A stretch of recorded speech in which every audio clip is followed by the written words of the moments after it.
Good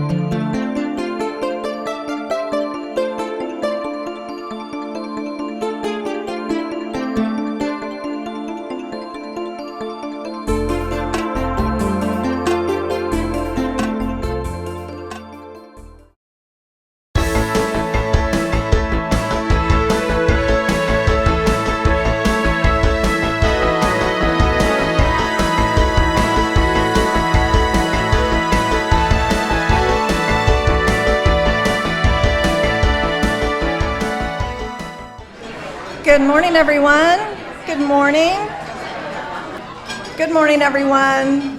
Hi. Welcome. Welcome to Project 180's Strong Voices lecture series. I'm Barbara Richards, and I want to welcome you to the fourth season of our lecture series. This year, of course, we're addressing the topic, the prison experience.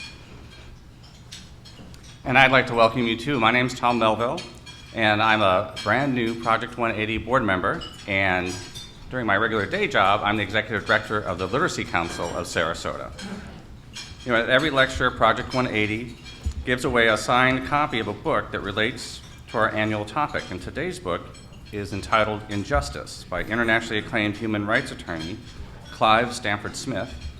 If you haven't yet had a chance to place your name in the fishbowl for a chance to win the book, James is walking around with a bowl right now, and just put your business card or ticket in there. And I'm sorry to ask you to stop eating just for a quick minute, but if you could pull out your cell phones, please, even if they're already on silent. And we're going to have a social media moment here, as we did at the last lecture in April. If you could snap a couple of shots of yourself and maybe some people at your table. If you don't know everyone at your table, this is a great opportunity to get to know them, because Project 180 creates community, not prisons.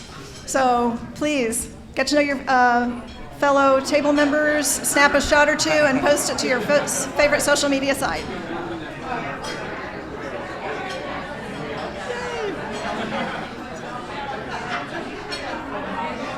We look like twins, don't we?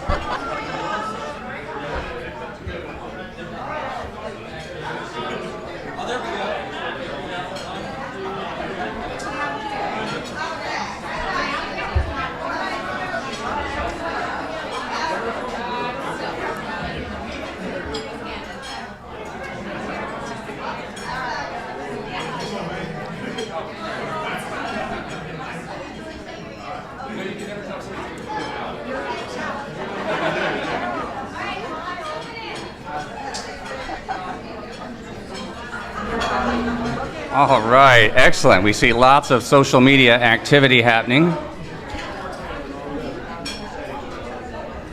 Within minutes, the internet will be abuzz about this is the place to be.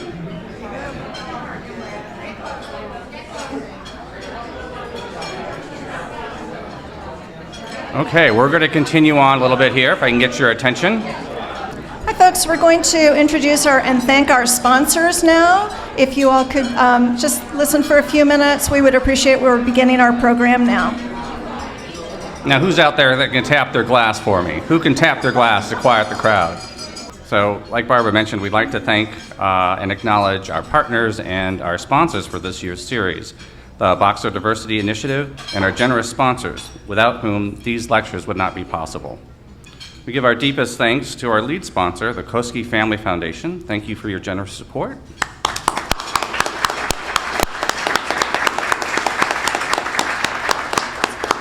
And now I'm going to go through a whole list of other sponsors, so please hold your applause until the very end. We'll see if this works.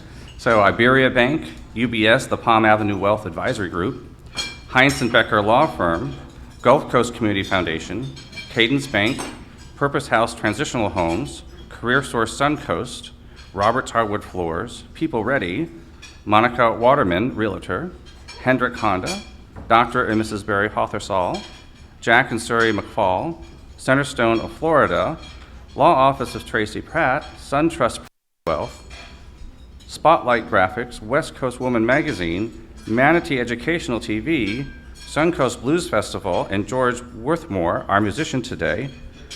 Thank you very much. Artifact Design and the Herald Tribune Media Group, and a special thanks to Ruth Maylee Lando, Kim Noyes, and Evelyn England at Sage Art Photography. And I think I said that with one breath. Thank you, everyone. We're most fortunate to have widespread support, as that litany just demonstrated, so thank you all. We'd also like to acknowledge the Project 180 board, committee members, and volunteers who made today possible. Veronica Brandon Miller, Nancy Krongold, Mike Gonzalez, Tracy Pratt, Susan Brothers, Linda Bruns, Diane Ichihashi, James Godino, Kelly DeTreville, and Alex Thompson. Thank you all.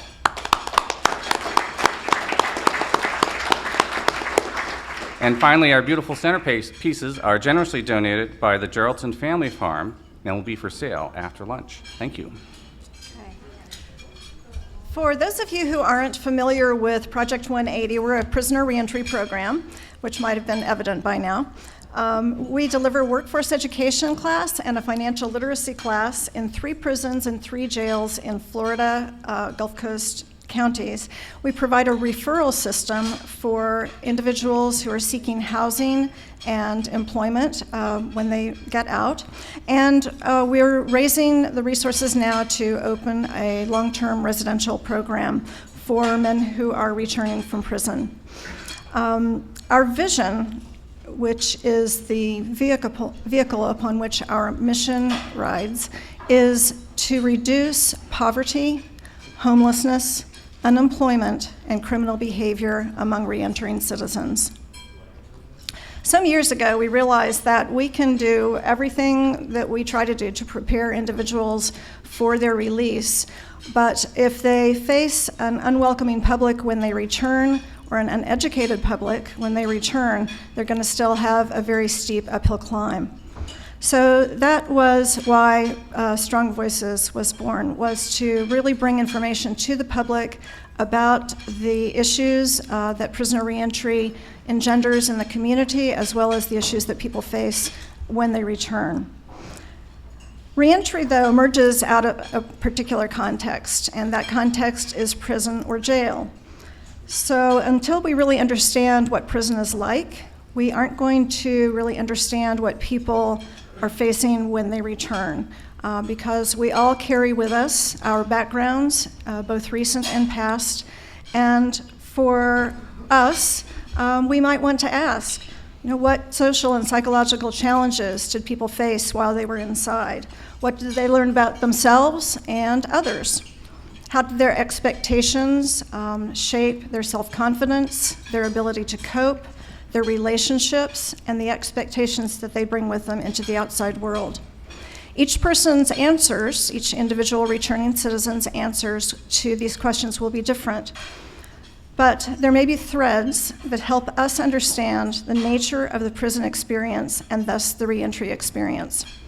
Given that 5 citizens return to Sarasota County each week from state prison, and another 7 individuals return to Manatee County each week from state prison, it behooves us to understand what these returning citizens have experienced so that we can help them successfully approach the future. And today we're fortunate to welcome Project 180's good friend, Adam Tebrugge. Adam has a few words to say, and then we'll introduce Cooper Levy-Baker, our moderator for today. Adam is a graduate of New College and the Florida State University College of Law. He is a board-certified criminal trial attorney, a distinction held by less than 1% of all attorneys in Florida. Adam has been practicing law in Sarasota for the past 32 years. He spent 23 of those years at the Public Defender's Office, where he worked as the lead homicide attorney from 1990 to 2008, trying more than 100 cases.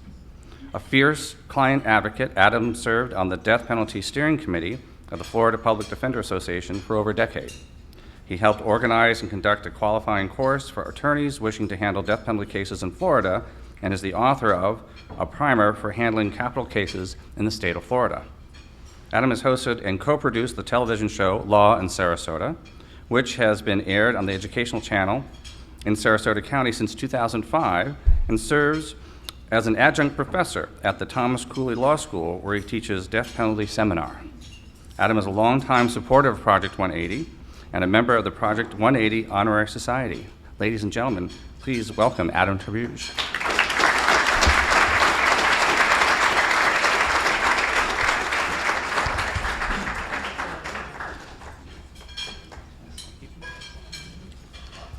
Well, greetings, everybody. After 32 years of practicing law in this community and 32 years of being outspoken on a variety of issues, this is it for me. My wife and I are moving to the state of North Carolina in 2 weeks' time. So I really appreciate having this opportunity one last time to sort of talk about a couple of the issues that are important to me. I started practicing law here in 1985 when I was 23 years old. And, I was so optimistic back then that I could really make a difference in people's lives and really improve the state of criminal justice. But I wish that I could stand before you right now and talk about all of the progress that has been made. But I can't. Our criminal justice system is in desperate need of comprehensive reform, and it still is not happening. For the last 32 years, day after day, week after week, year after year, I saw hundreds of our young men and women go off to prison. And many of them are still there.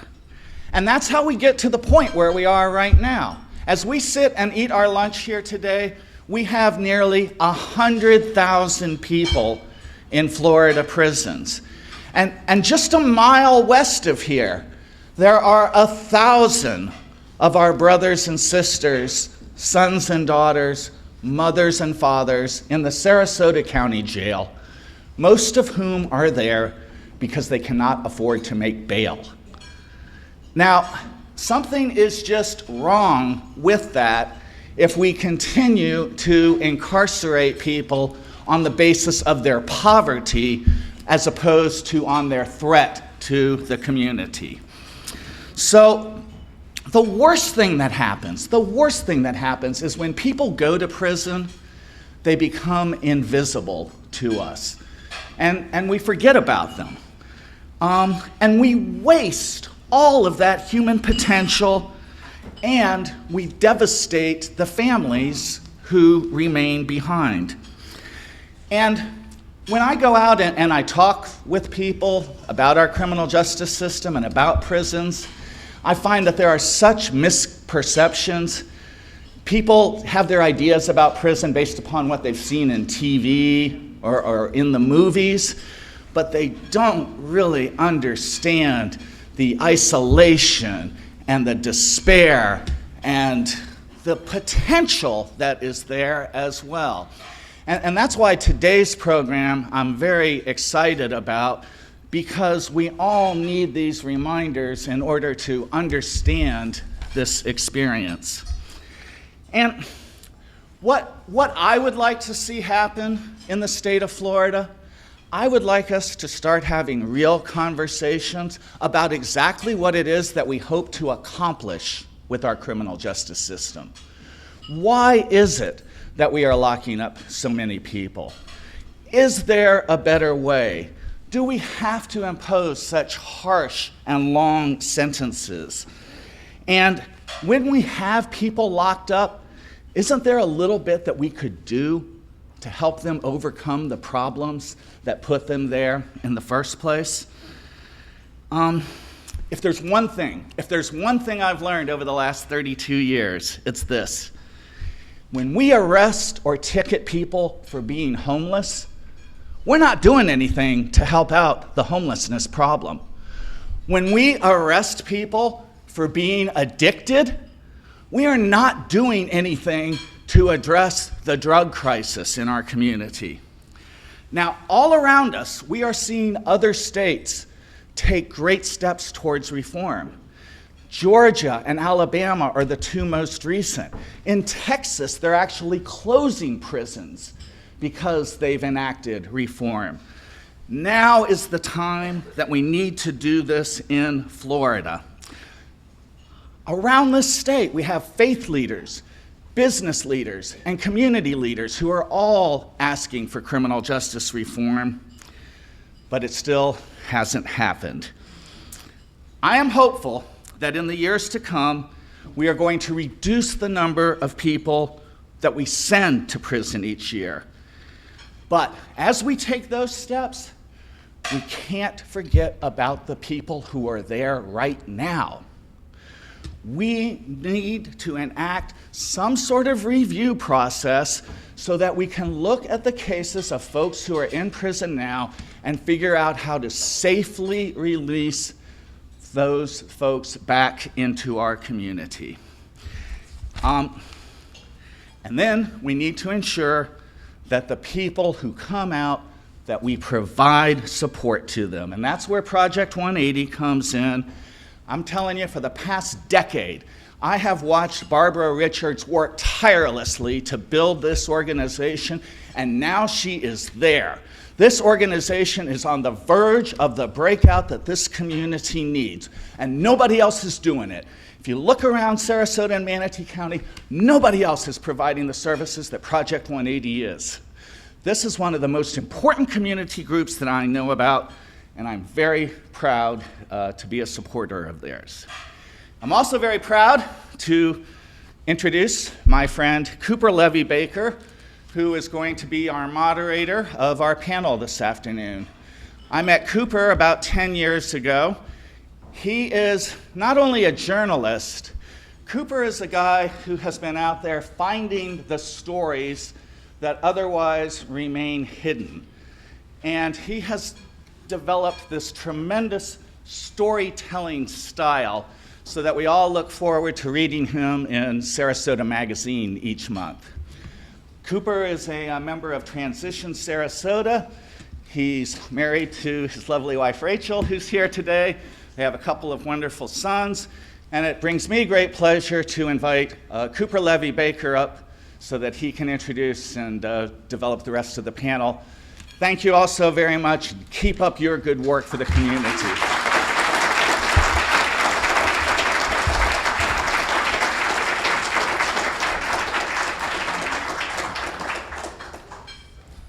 Was way too kind. But thank you so much, Adam. That's fantastic. Welcome. So I'm really just here to ask questions. I'm kind of going to guide us through the discussion a little bit.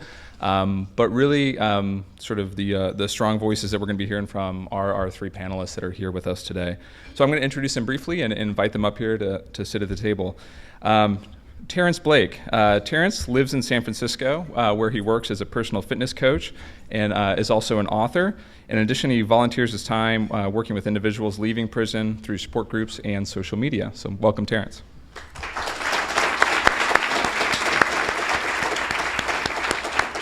Next is Dina Zappi. She lives in Sarasota, where she works in the restaurant industry.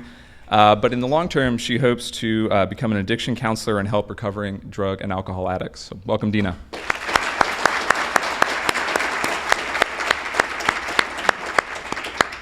And finally, Salvatore D'Angelo III, who lives in Sarasota as well, where he works at Custom Carts.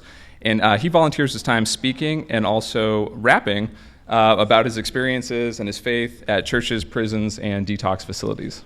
Welcome, Sal.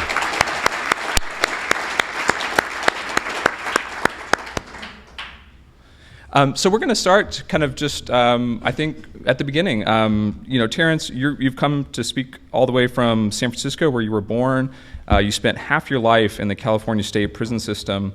Can you tell us just a little bit about your life growing up and kind of how you ended up in prison in the first place? San Francisco, California, and Potrero Hill projects. It's been quite a long journey for me, but I'm making it. My mother was on drugs all her life. I had 7 brothers and sisters, and I'm the oldest, so I was their parent. the roles was reversed with my family. So, I spent most of my life taking care of people. And at some point, I would do whatever it took to make sure my sisters and brothers ate, went to school, had clothes for school. Like in the summer, my mom would shop us at MB's, it's a store down the street. So my sister and brothers would be nervous and ashamed to go to school in them conditions.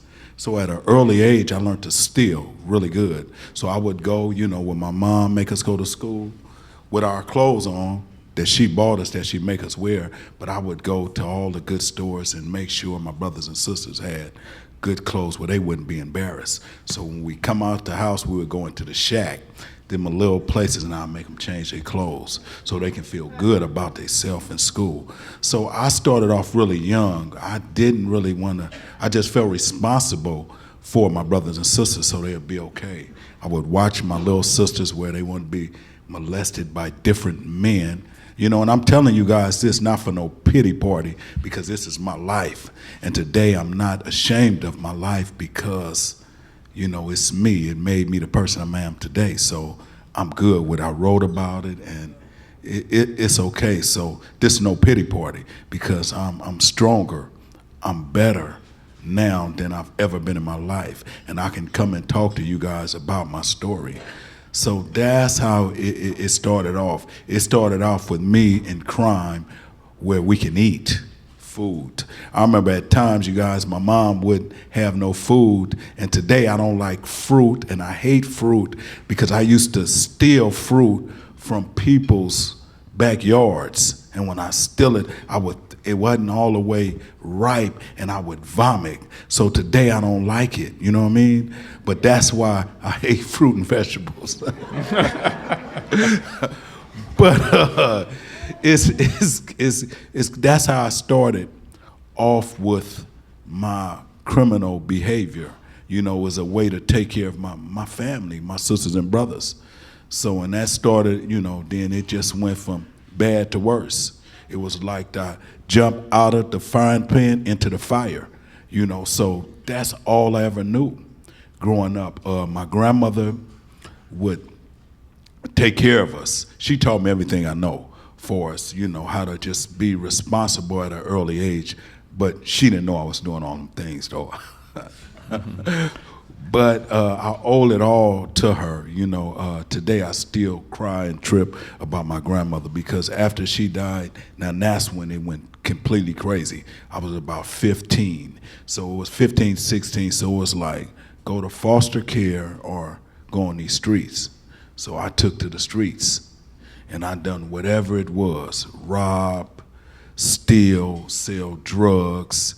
I would find a woman and be able to go to her house and stay, and I can bring a couple of my brothers with me so we'll be safe, So that's how it started for me. Then it started just getting out of hand. Then I never went to prison till I was like 19 years old. I spent half my adult life in prison.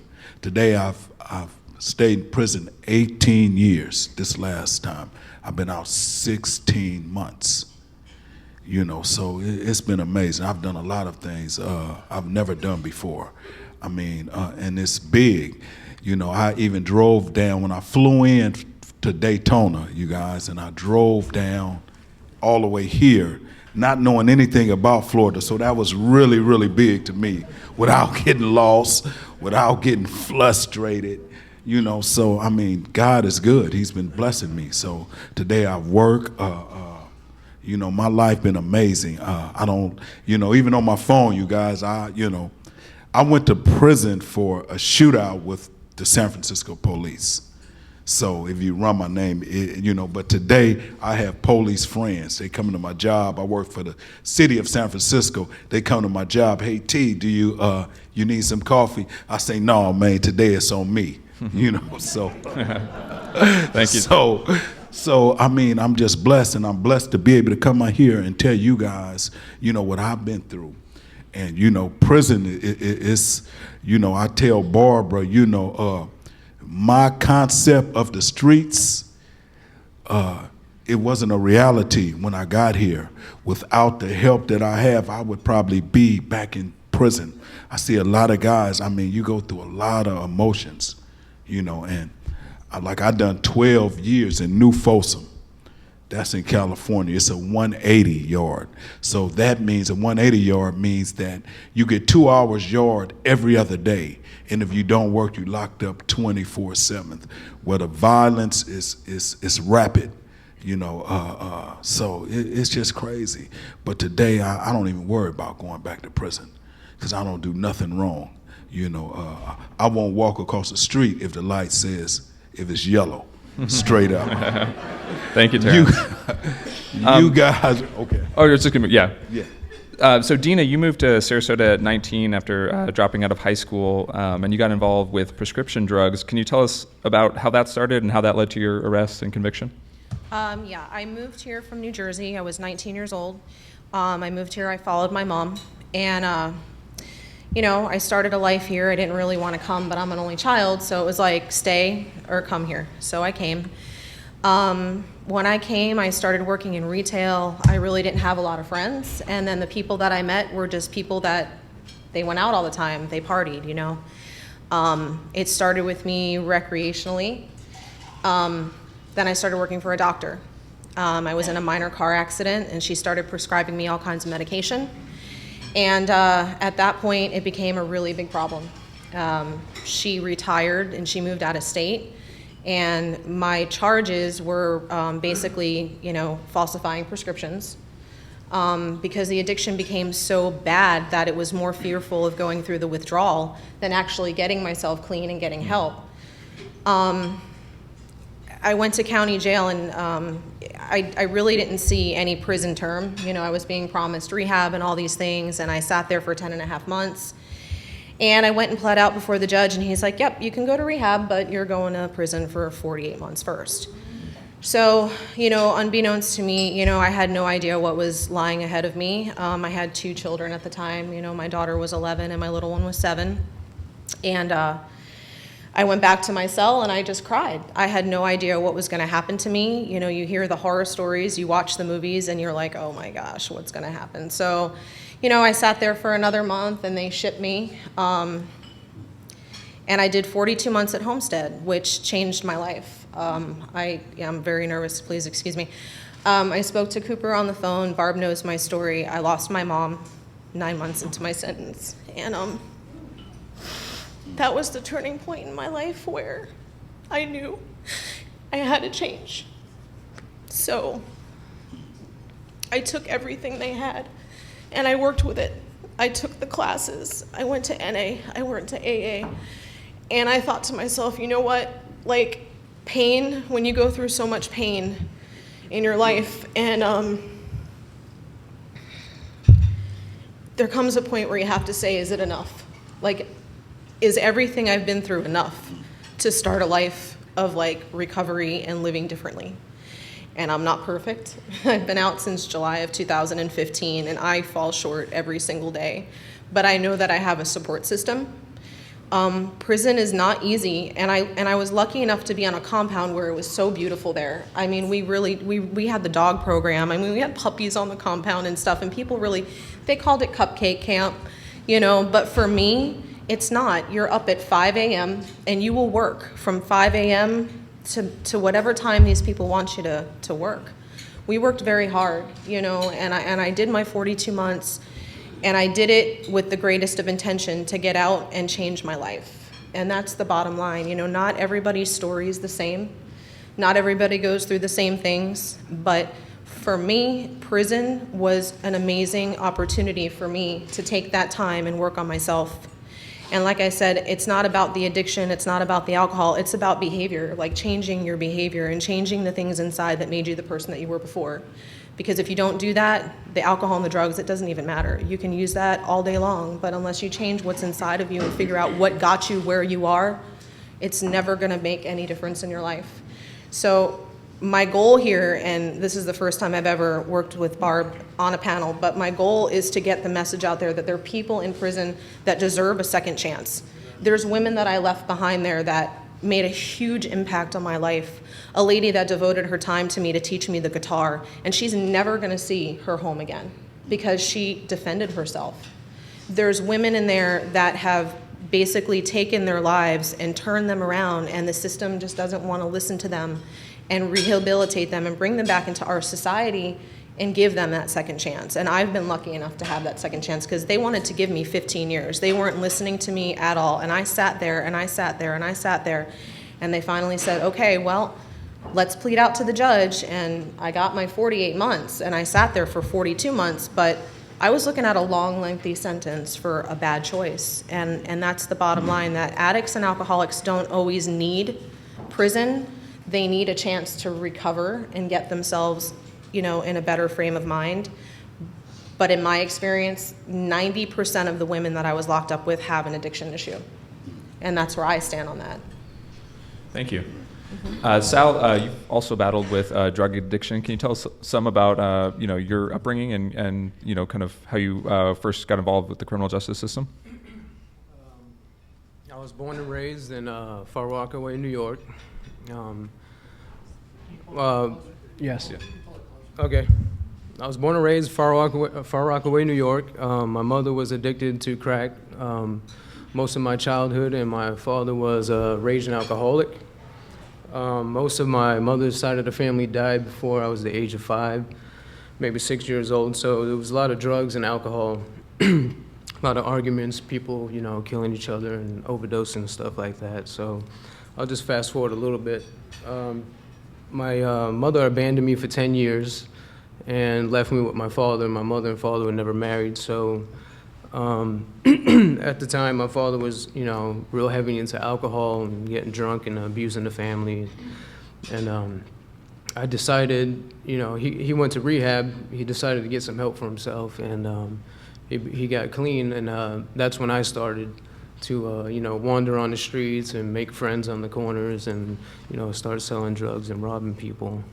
And it just continued on and just started escalating into, getting my addiction started getting worse and worse, and I had to rob, people to support my habit, and that's when I was sentenced to prison.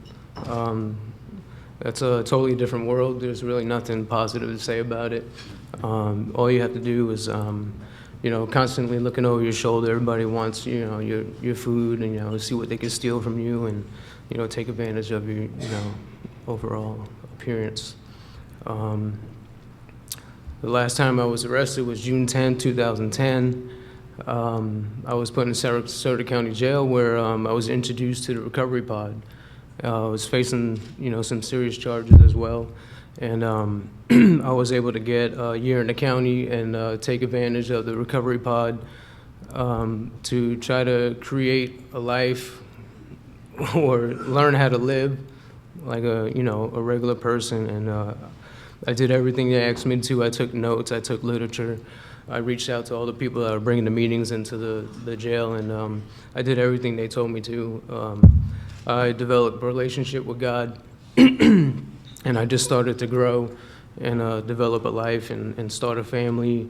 And then upon being released, I joined the Salvation Army Viper program, where they also helped me with numerous things, and kind of transition myself back to society without having to have a drink or a drug. So next month I'll have 7 years. Great, thank you so much.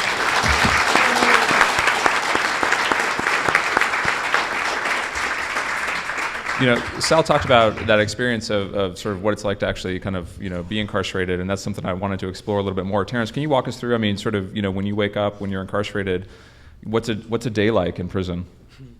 Well, in California, it has certain levels. So, like a 180 yard where I spent the majority of my time. Well, a day start like even today, right now, no matter what time I go to sleep, I'm gonna get up at about 5 o'clock, 4:45. So at 4:45, I would get up, and it's no chow hall where I was at. It got slate slots, so everything is brought to your tray.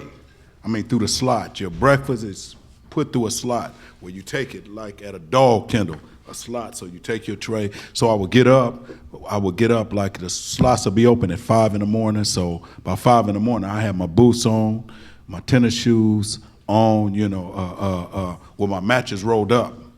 So then, like, the porters will come out, get ready to pass the food out. So they'll tell you what's going on in other buildings in case one of your homies got stabbed or hurt or raped or something, so you'll know. Or if it was any riots. So I get up in the morning, roll my mattress up, have my coffee, kick back, see what's going on the yard. They've gave me notes on what's went on the yard or in the day room, not yard, but in the day rooms and inside the cells for the porters out. So I would get up, coffee, hear, be quiet, hear what's going on the tier. If we have yard, it'll be like at 8 o'clock, from 8 o'clock to 10:30. Then second yard is from 11 o'clock to 12:30. But if I have morning yard, my day is complete. It's over. If you don't work for 4 hours, your day over. So then I come back in, then they'll give you like a 15-minute phone call, sign up, 15-minute phone call, 180. Then you locked in your cell all day long, 24/7. That's why today I hate TV. I don't watch it because that's all you could do. I don't like laying up since I've been home 16 months. I must have stayed in the bed seriously, you guys, to about 7:35 in the morning. And when I stayed there that late, it made me feel awful. Like I was just continuous to throw my life away, like I was wasting my life. So I get up early. So in New Folsom, that's what your day is like.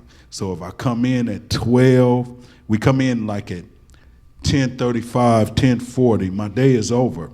Now I wait till the police pop the doors for showers. So they'll shower us within maybe an hour or two. So after that, at 6 o'clock, they have night phone calls if you signed up. So if you signed up, then, you get 1 15-minute back in the cell until like a riot or something jump off, then you'll be locked up for years at a time, 10, 11 months, couple years at a time. I would always keep you guys like 15 cases of soups. People would say, man, why you got 15 cases of soups, T? I said, well, they call me Ready Red. Why you got all these soups? Well, I kept them for long lockdowns. So when we go on lockdowns, 2 years, I'll be the only one with food, and I would eat a soup a day, straight up. I hate soups today, you guys. Straight up. But New Folsom is terrible. All it is violence. If I should have bought I got lockup orders, you guys, that's 300 pages. I should have bought that and just passed them around and let you see it. When riots and stuff jump off, it's ugly. So it teach you to be mean, volatile, it's just all meanness, nothing good. For us, New Folsom, nothing good. Make you hate other races. Everything is segregated. Even like Bay Area, I'm from the Bay Area, got so many prison games. Kumi, BGF, Black Guerrilla Family, Aryan Brotherhood, Nazi Lowriders, and with the black prison games, like I say, it's Crips, the Damus. Damu mean blood. Crips, 415, Kumi, what else they got? A lot of new gangs in there, so it's sad, teach you how to make knives. That's what I've learned. I can take a knife and I can make it one time out that paper, the paper that Barbara has, the 180 paper. One time, I can make it one time. Just, and that means just I can make something to go through your flush with that paper. And you guys will be surprised what you would do with just thinking I can. Anything on there that's on, I can make a knife out of it. Plastic, everything. So that's what it teach you how to be mean.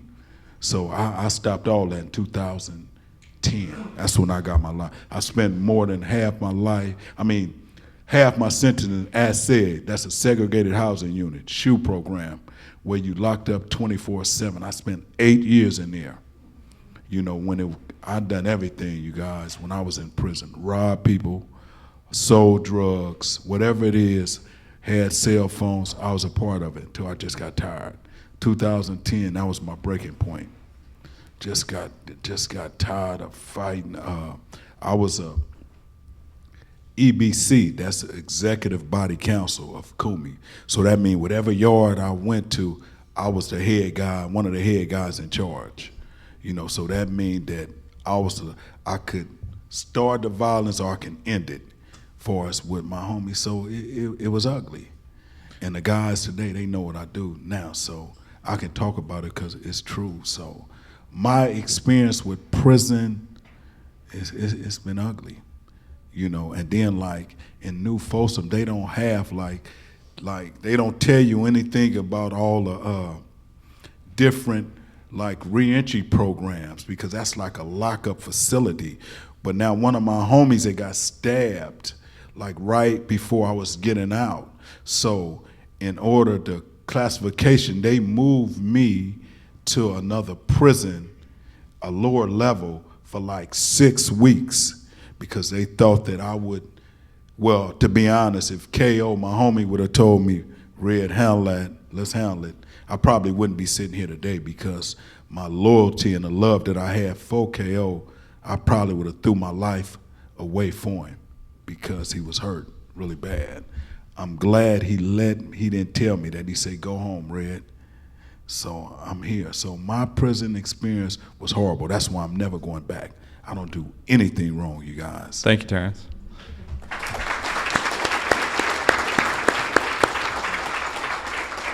Dina, can you tell us something? Your experience, was there a lot of violence in the prison that you were at? Yeah, I mean, there was violence there. You know, the women would click up and, you know, they'd have their little gangs and things like that, if that's what you want to call them. You know, it was mostly over territory and, you know, girlfriends and things like that.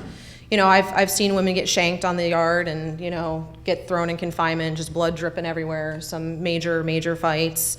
You know, it wasn't quite as violent as this gentleman speaks of in my experience, but like I said, everybody's experience is different, and, you know, for the most part, the violence wasn't as bad as you would think. You know, that was one of my biggest fears going to prison, was the violence. But yes, I did see some things that were really extraordinarily violent, you know, every once in a while, but for the most part, it was kept very, very minimal. You mentioned also, too, I mean, your experience having your mom pass away while you were in prison. Yes, sir. You kind of described how isolated you felt. Can you talk some about that? I mean, the isolation of being in prison. Well, my mother passed on December 31st of 2012. And I knew she was really sick. You know, there were things going on with her health when I was in Sarasota County Jail. But I think the stress level was ultimately what led to her, you know, illness getting worse. So when I was there, I had gotten a call from our officer, Mr. Bailey, and he asked me to come down to the office to dress out. I had to go to the captain's office. And I knew right away something was wrong. You know, something was just in my gut that something was not right. So I got dressed out and I looked at him and I was shaking, and he said, Zappy, you're not in trouble. You're not in trouble. Just go to the captain's office. So that's when I knew something was not right at home. And I went down there and he sat me down and he said, do you know who Carolyn is? I said, that's my mother. And he said, well, I'm really sorry, but, you know, she's not expected to make it through the night. And he had me call the hospital, but at that point she had already flatlined and they were working on her and they couldn't get her back. So I had gone back to my dorm, and I went back the next morning to my other captain, Captain Love, and she was very, very amazing with me and told me that my mom had passed. So, you know, I went back to my dorm and I had literally, when I got back, a line of women at my cell that just wanted to extend themselves to me. I say this because people think, you know, that every prison is violent. It's not. I had a lot of amazing people there that extended their arms to me when I needed it the most, and they became my family.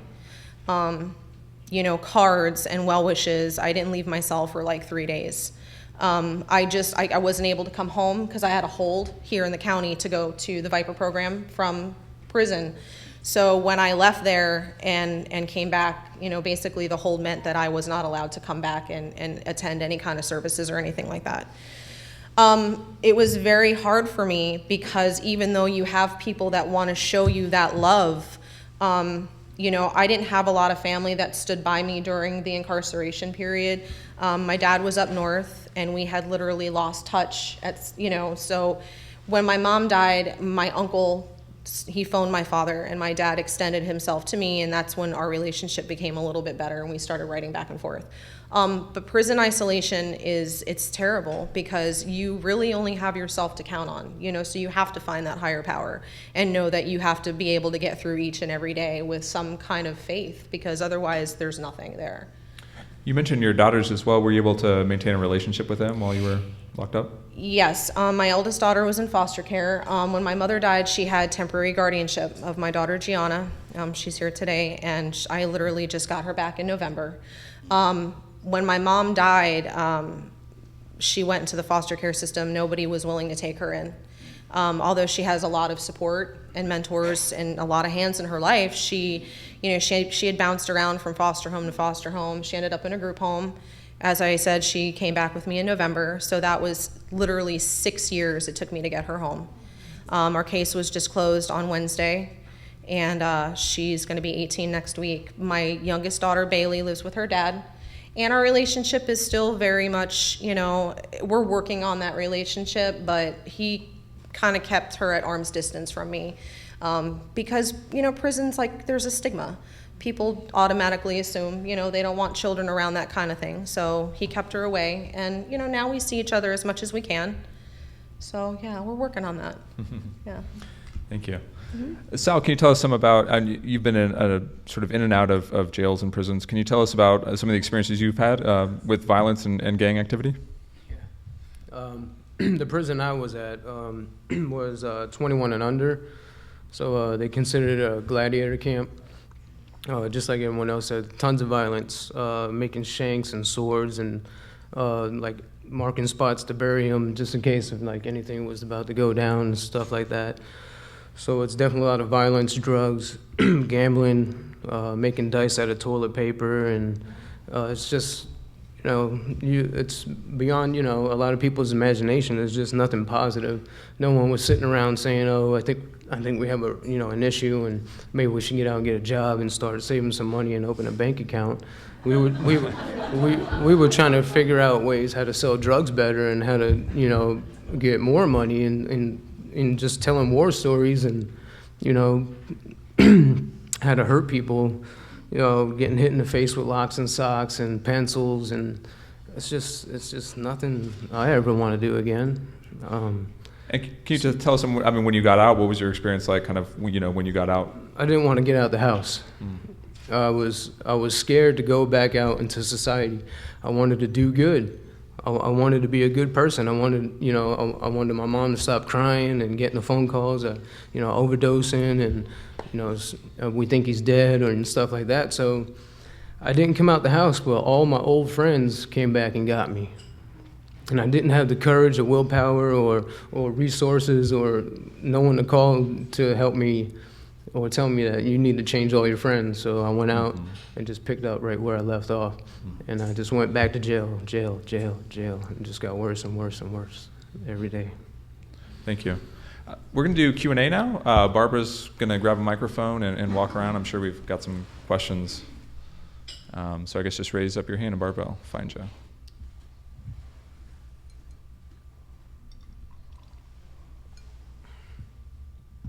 Hi, I'm Suri, and my main question for you, I agree that the system is broke, like Adam mentioned, and I think that you all agree that the system's broke in terms of our criminal justice system. I do have a son who's been through the Sarasota jail, and he would agree, and I think my family would all agree that it's broken, but my question for you is really, if I could hear from each of you, how could you get to the good point you're at today without the prison system? What would be a better way to get you to this successful state? You say without the prison system.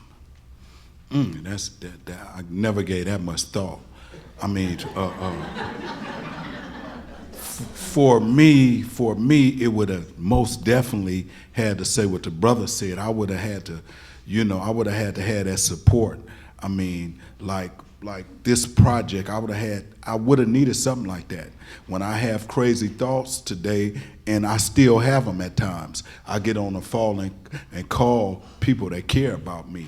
We do a thing, it's called a support group, and it's done like once a month, and guys, formerly incarcerated guys, new citizens be there, people like you in the audience be there and talk. They need that. We definitely need that support groups like Project 180. You're gonna need that if somebody going through some things, that they can talk it out. You know what I mean? Without that, I would definitely had to be where I had some kind of training, because you can't, like me, my self-destruction ways was the streets. I've never had the drugs, because I watched my mom and them, but the streets, my behavior. And some of the things I was involved with, people used to say, Terrence, do not tell nobody you was not on drugs doing the things that I used to do. So that's kind of, I don't know how to take that if you laugh or whatever. However, people need help when they're going through certain things, because you cannot do it alone. Dina or Sal, do you guys have any thoughts on that? I mean, something that might have made a difference before you, kind of? Yes, for me, because the main reason why I was in prison or jail was because drugs and alcohol.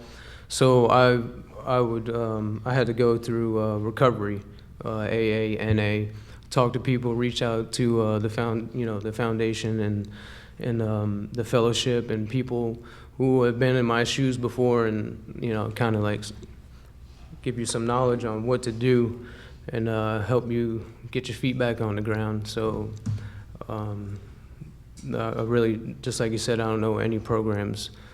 If you're facing prison time, you're going to prison or you're not. There's not like you can just go out into a group. But for me, it was AA and NA, church, and develop a relationship with some type of higher power, Buddha, whatever it is, and Thank you. Barbara's got a question? I have two questions, actually. The first one is about receiving things in prison. I was involved in the Inside Books project in Austin, where we received letters from people who were incarcerated, and we sent them books. So, and I also know about the Pen Pal program. Did any of you have any of those resources? And secondly, probably most importantly, what would be the most helpful for someone who's being released and being part of a reentry program? What would you most want from that? Well, I would say for people that's coming home from prison that's been there like for 48 months, 2 years, or a reentry program is very, very important, because when you in prison, you have a regimen. Everything you do is a regimen. You're told when to go to sleep, told when to wake up, told when you can go to the store. You know what I'm saying? So you take a guy like me, for instance, that's been home, was away for 18 years, and just throw me out on the streets with no resources. Well, okay, say I got this girlfriend, she likes me.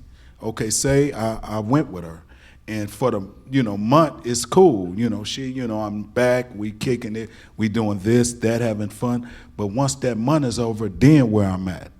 Once it's over now, since red, I ain't adding to, so I'm taking from. So what I'm thrown out with a lot of responsibilities, and have a clue about getting them. So for me, reentry is a place where you can go, where for me, I was in a program where it took me, I couldn't go straight to the streets. After 18 years, yes, I would want to go to the streets, but I wasn't ready for the streets. I had to go to different programs every week in order to get 3 hours on the weekend, on a Saturday or a Sunday. I had to work to get that.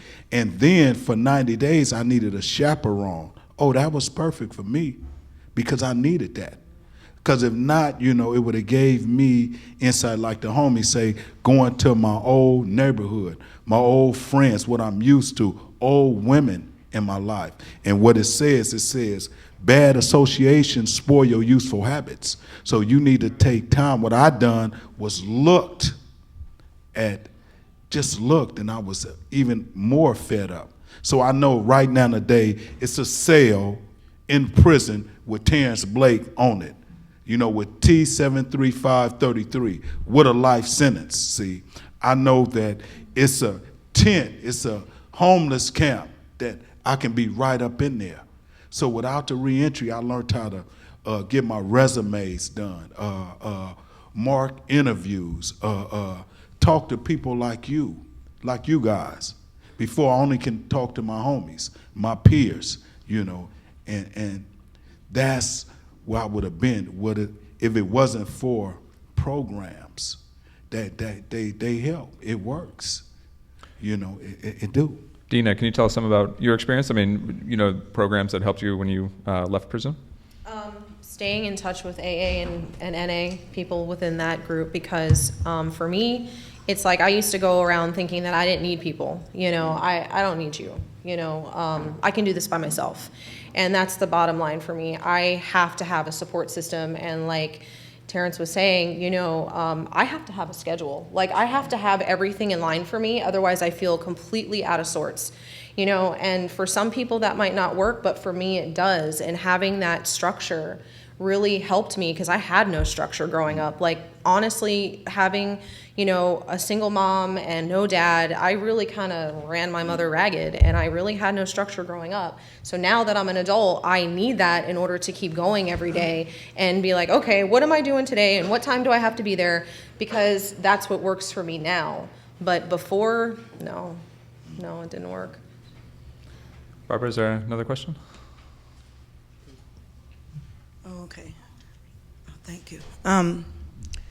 This is very touching for me, and I just truly think, excuse me.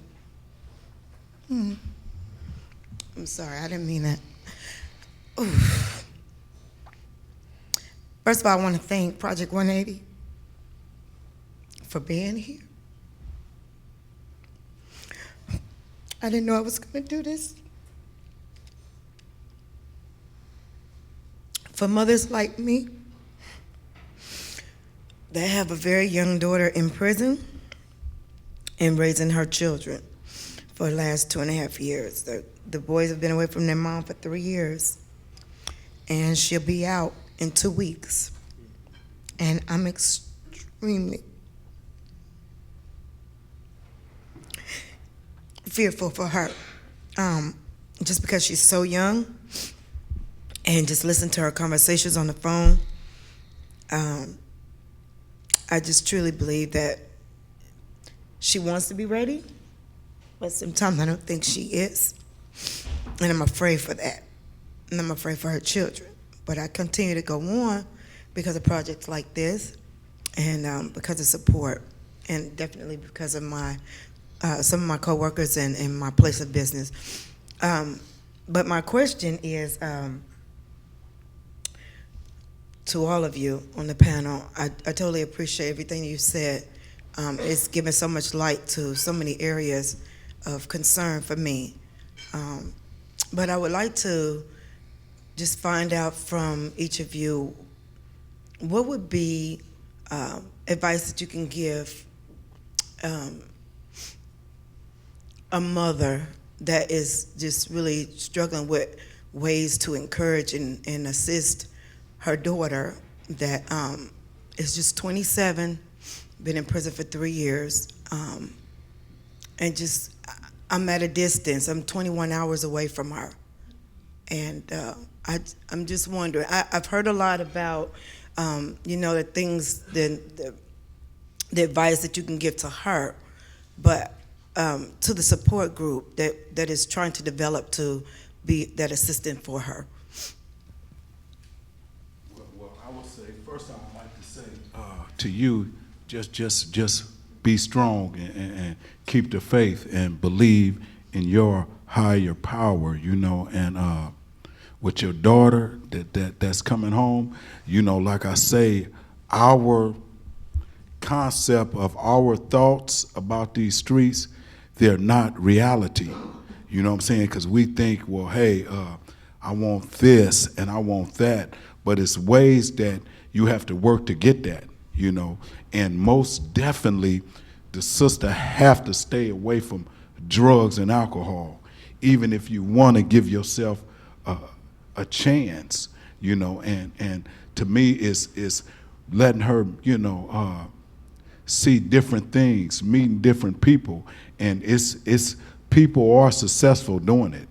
It's people out here doing it successful, you know, and you guys here in this area need to like get a support group for them, you know, where they can come and just tell what's going on with them. Like, I'm feeling lonely, or hey, I'm feeling like I don't belong. See, it's hard for people to say that, and they need a safe place where they can come and share that and not feel that they'll be judged. They're going to be judged. You know, it's okay to feel lonely. It's okay to be happy for your daughter to know that she's loved by the right people, not the wrong people. You know, so if we don't be there, see, them streets gonna be there. So it's enough people in here where we all can be there for her. You know what I'm saying? And that's what it's all about. You know, it says it take a village to raise a child, and sometimes we got to be just that. Sal and Dina, I know you mentioned AA and NA. Are there other groups or, I mean, support that you had, I mean, from family, that, or any tips that you might be able to share? What I'll say to that, nobody can change me but me. You know, nobody can change you but you. We can give a lot of advice, but your daughter is the one that has to make the decision to get the help and make the change. And when you get out of prison, of course, you want to go home, you want to be with your kids, you want to see your mom. But there are programs, you know, halfway houses and stuff like that. I would basically, you know, to be around people who are just like me, you know, crazy, you know, and have a problem with, you know, trying to change their thinking, and then just grow from there, because it's hard. I mean, but most of all, she would have to focus on herself, to be a mom, to be a dad, to. Thank you. Barbara, are there other questions? I just have a comment for Sal.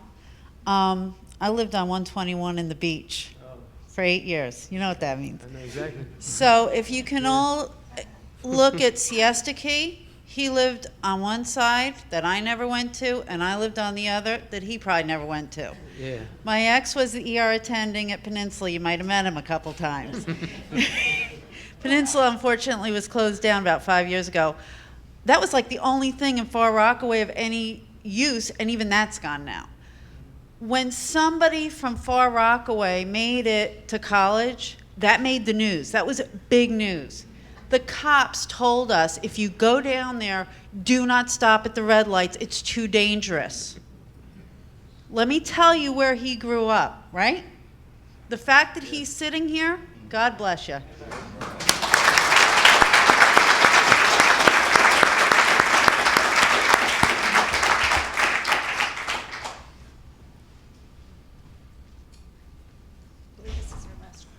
My name is Gerald. As a member of the Sarasota VIPER program, what is your recommendations to do and not do as a participant in that program?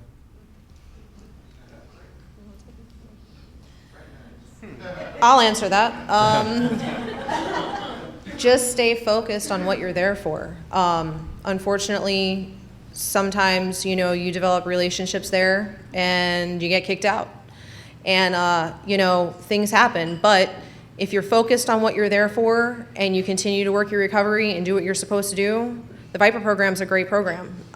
It's all about staying sober and working those steps and taking those steps and bringing them into everyday life. The VIPER program is a hard program, and it's a program that is amazing if you do what you're supposed to do. Any other thoughts, or? Yeah. Basically, for me, the program was amazing. I didn't know what to do upon being released, so I spoke to a guy that used to bring the meetings into the jail. His name was David Sutton, and he said to go there. So I was willing to do whatever I had to do. You are mixed with women. They try to write you notes, and they try to distract you and stuff like that. But if you're really serious about wanting to live a life and let the drugs go and start a family and have a full-time job and a place to live and food in your fridge, you just do what they tell you to do, everything. Some of the stuff don't make sense to you. You don't have to apply it to your life. You just ignore it. But I still have all my notes, every single piece of paper from that program. Well, coming up here and speaking and telling your stories is incredibly courageous. We thank you guys so much for taking the time and for being with us.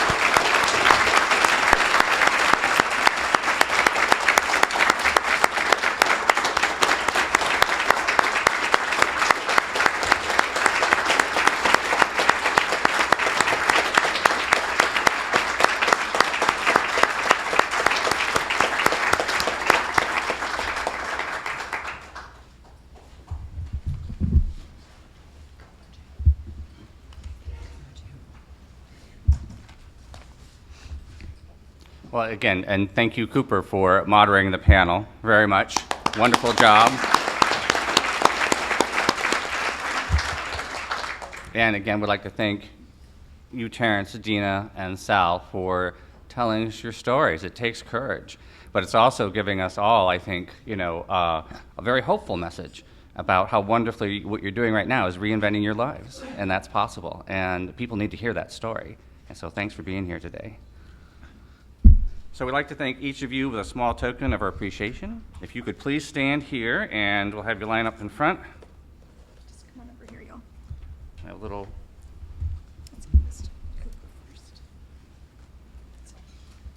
Okay, and these read, from Project 180, with sincere gratitude for your participation, Cooper Levy Baker. Cooper. Oh. Yep. Hey, Cooper. Thank you. Thank you. And Adina, thank you very much.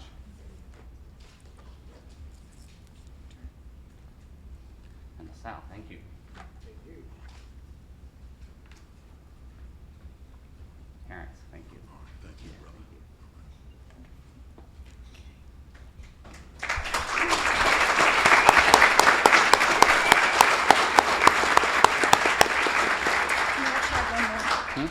We're going to chat a little bit more.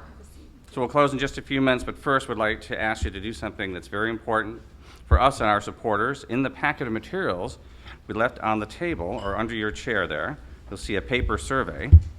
So we'd like to thank you for supporting the future of this series by filling out both sides. Pens are provided on the tables. If you'd please pass them to one person at your table, James Keller, one of our other volunteers, will pick them up once you're finished. All right, folks, thank you so much for filling those out. We greatly appreciate them, and we look very carefully at them. So thank you for your comments and your responses.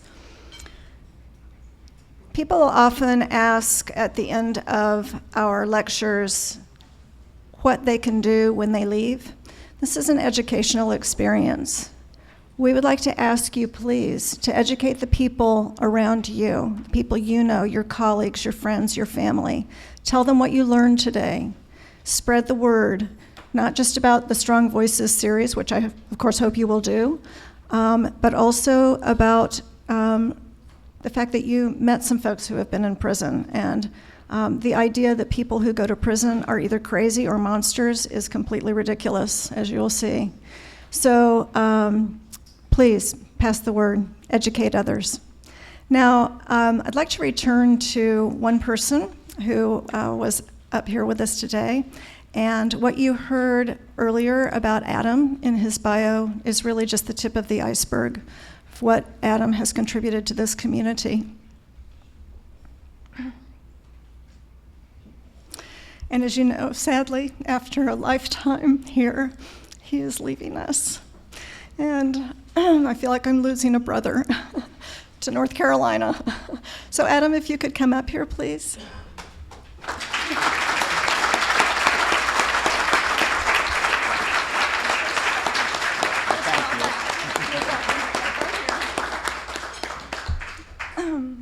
We have something for you to take with you.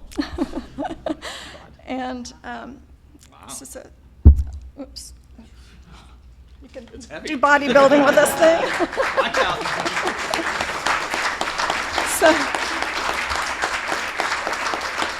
So that you can take a little bit of Sarasota with you. And what this plaque says is Project 180 honors Adam Tebrugge, beloved citizen of Sarasota, with deepest appreciation and admiration for your advocacy for the less fortunate among us and the profound dedication with which you have served the Minnesota community. And I'd like to ask you to please give Adam a standing ovation.